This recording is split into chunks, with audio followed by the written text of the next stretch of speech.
এই তো দেখেন আমার বেলকনির বাগানে গোলাপ ফুল ফুটেছে।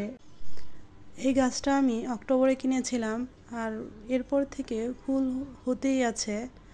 আর আমার যে ইউটিউব চ্যানেলের যে লোগোটা সেটা কিন্তু প্রোফাইলটা সেটা হচ্ছে আমার গোলাপ গাছের ফুলেরই প্রোফাইল।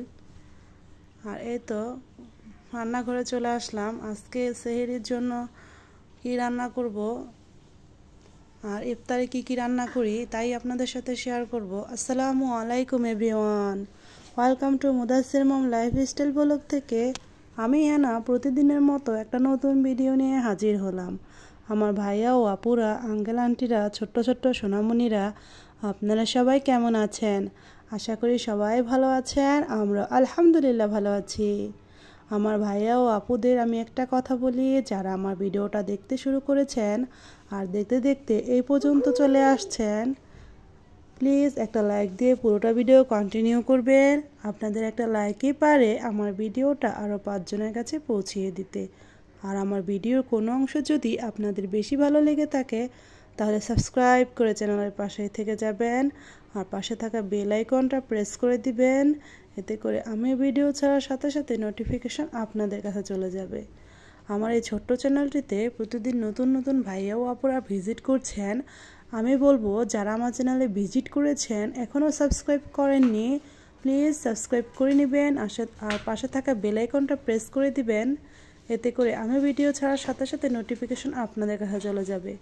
এই তো আমার প্রাণপ্রিয় আপুরা ভাইয়ারা, আপনাদের সাথে কথা বলতে বলতে কিন্তু আমি রান্নাটা করে নিচ্ছি। এখানে আমি চিকেন রান্না করব আজকে। তো চিকেনের ঝোল করব, এই জন্য আমি চিকেনটাকে ভালো করে কষিয়ে নিচ্ছি।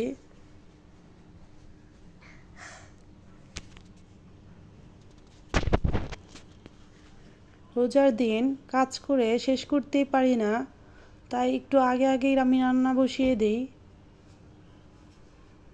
এই তো আপুরা, আমার ভাইয়া ও আপুদের, আঙ্কেল আন্টিদের আমি একটা কথা বলি, আমার কথায় ও কাজে যদি কোনো ভুল ত্রুটি হয়ে থাকে প্লিজ ক্ষমা সুন্দর দৃষ্টিতে দেখবেন। আর আমার প্রতিদিনকার ব্লগগুলোতে আমি যদি কোনো ভুল কাজ করে থাকি বা আমার কথা দ্বারা কেউ আঘাত পেয়ে থাকেন, প্লিজ নিজের আপনজন ভেবে ক্ষমা করে দিবেন। কারণ আজ হয়তো আপনাদের কাছে আমি ক্ষমা চাইতে পারছি, কাল হয়তো নাও পারি, কারণ মানুষ মাত্রই মরণশীল। কে কখন মারা যায় কেউ কিন্তু আমরা বলতে পারি না। এই তো আপুরা দেখেন, আপনাদের সাথে কথা বলতে বলতে কিন্তু আমার ভাতটা প্রায় হয়ে আসছে। আর এদিকে চিকেনটাকে আমি কষিয়ে ঝোল দিয়ে দিয়েছি।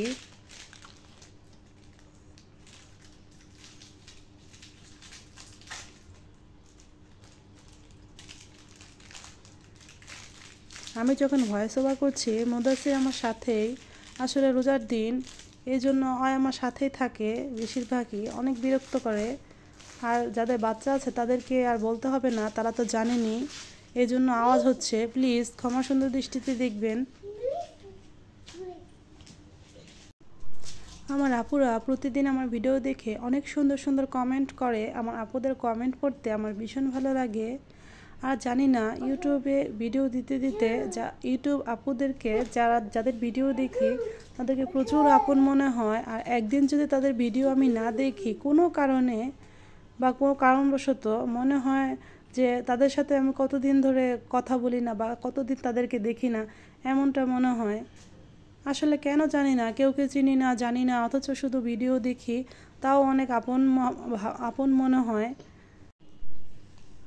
রহমতের 10 দিনের আজকে দ্বিতীয় দিনের ইফতার করব আলহামদুলিল্লাহ। আজকে এই দ্বিতীয় দিনের ইফতারের আয়োজন। আর সেহরির জন্য দেখেন কি রান্না করছি।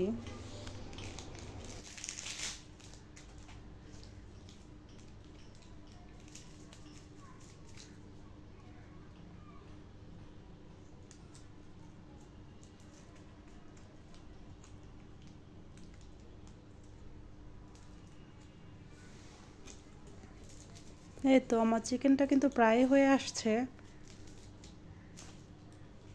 আর আজকে ভাবছি আলু দেব না, কারণ রোজা থেকে আলু খেতে অত একটা ভালো লাগে না।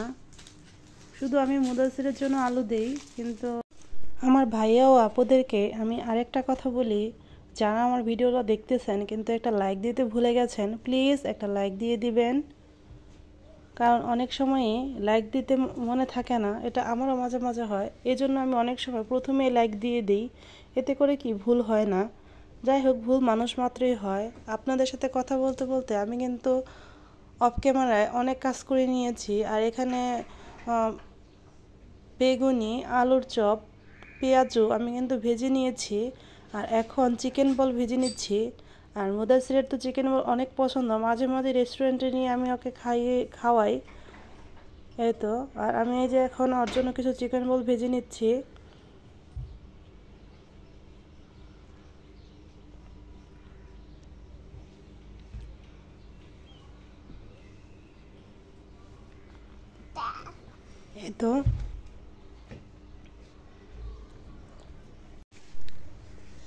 এই তো আমি একটু চাটা দিয়ে দেখছি যে চিকেন বলটা হয়েছে কিনা। দেখলাম না, হয়ে আসছে।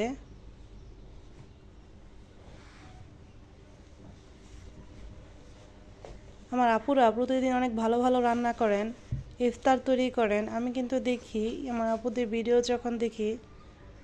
এই তো আজকে ইফতারের জন্য সামান্য কিছু আয়োজন করছি। এদিকে ইফতার ভাজছি, ওদিকে কিন্তু মুদাসির অনেক বিরক্ত করছে। সে কিন্তু প্রচুর দুষ্টামি করে ইফতারি ভাজার সময়। আর এই তো আমার কিন্তু সব কিছু ভাজাভুজি হয়ে গেছে। আর ফল টলও কেটে নিয়েছি। এই তো আপুরা, ইফতারি আমি রেডিও করে নিয়েছি। ইফতারি করার আর বেশি সময় নেই। এই তো কি ইফতারিতে আজকে রেডি করেছি তাই আপনাদের সাথে শেয়ার করছি। এখানে মুদাসিরের বাবা ডাবের পানি নিয়ে এসেছে। সাদা পানিটা হচ্ছে ডাবের পানি, আর ওইটা হচ্ছে ট্যাঙ্ক শরবত। আর এই তো কলা, খেজুর, আনার আর তরমুজ কেটে নিয়েছি। আর মুদাসিরের জন্য চিকেন বল। আর ওইখানে পেঁয়াজু, বেগুনি এগুলো তো প্রতিদিনই থাকবেই। আর মুদাসিরের বাবা আসার পথে জিলাপি নিয়ে এসেছে আর ছোলা ভুনা। জিলাপির সাথে আবার সে হালিমও নিয়ে এসেছে, গরুর হালিম। তো সেটা আমি এখনও পরিবেশন করিনি। আসলে একা হাতে সকল কাজ করি, তাই আস্তে আস্তে করছি। আর যেটা দেখালাম ওটা হচ্ছে ডাবের পানি, মুদাসির বাবা আসার পথে নিয়ে এসেছে। আর এই যে তরমুজ।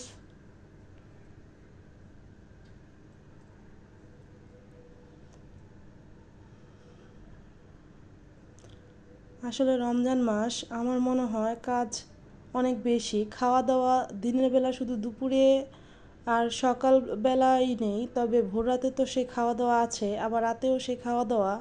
কিন্তু ইফতারি করার পর আমি আর ভাত খেতে পারি না, আমরা আবার সেহরিতেই খাওয়া দাওয়া করি। এই তো দেখেন এখানে আমি গরুর হালিমটা নিয়ে নিয়েছি। হালিম আমার অনেক পছন্দ, সেটা মুদাসির বাবা জানে। তবে হালিমটা আমি বেশি একটা খেতে পারিনি, হালিমটা বেশি একটা ভালো ছিল না। জানি না যারা হালিম রান্না করেছে সেখানে কি একটা ফ্লেভার দিয়েছে, বাইরে থেকে কিনে এনেছে তাই। আমি বেশিরভাগ রোজার মধ্যে হালিম নিজে ঘরেই রান্না করি, তবে মুদাসির এবার ছোটো, তাই এখনও রান্না করিনি। দেখি সামনে রান্না করতেও পারি। আর এই তো দেখেন আমি কিন্তু মুড়ি খাচ্ছি, আর মুদাসির বাবা নামাজ পড়ছে। তো আমি মুড়ি খাওয়ার পর আবার আমি নামাজ পড়ব। মুদাসির বাবা নামাজ পড়ে এসে মুড়ি খায়, আমরা দুইজন দুই রকমভাবে খাই। এই তো আমি কিন্তু মুড়ির সাথে তরমুজও খাই, আবার খেজুরও খাই, আবার কলাও খাই। আমার মতো কে কে খান আপুরা কমেন্টে জানাবেন তো।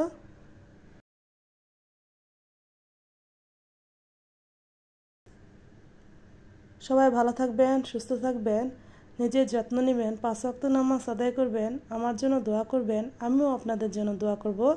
আসসালামু আলাইকুম, আল্লাহ হাফিজ।